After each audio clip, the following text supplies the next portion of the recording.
Black just played queen to d2, checking the king, leaving white with two reasonable responses, either king to a1 or to a3.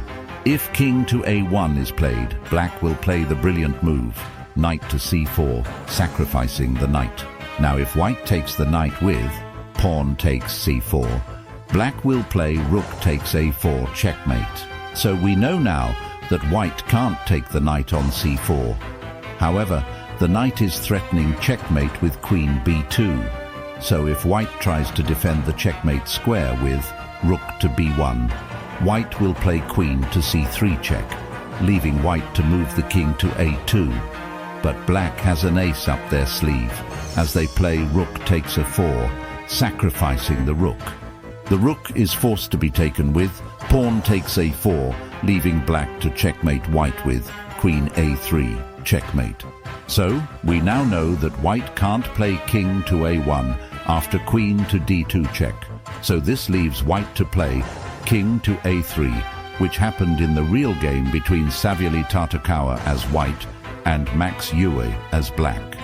However, black remains fearless and plays their first brilliant move, knight to c4, sacrificing the knight. As we can see, this move forks the king and queen.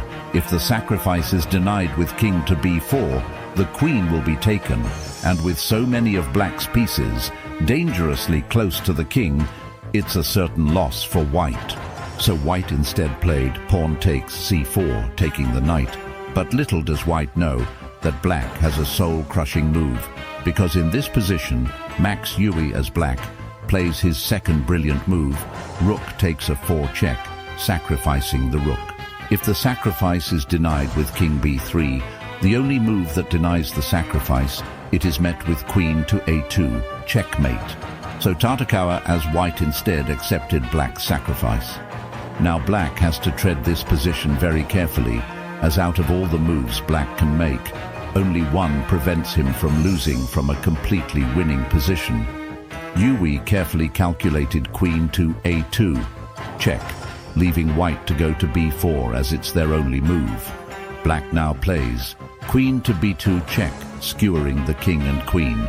If white tried to defend the queen by playing king to c5, it's useless, because black plays the crucial move.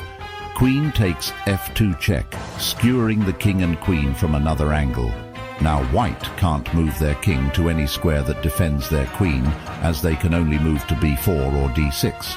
And if white moves to any one of those, they lose their queen and is going to be mated after queen takes b6. So back to queen to b2 check, where white has to move their king. We know now that white can't play king to c4, so why not king to a5? Well, that's exactly what Tartakower as white did. But it ended in misery as Max Ewe as black played queen to a3, checkmate, finishing a beautiful sequence in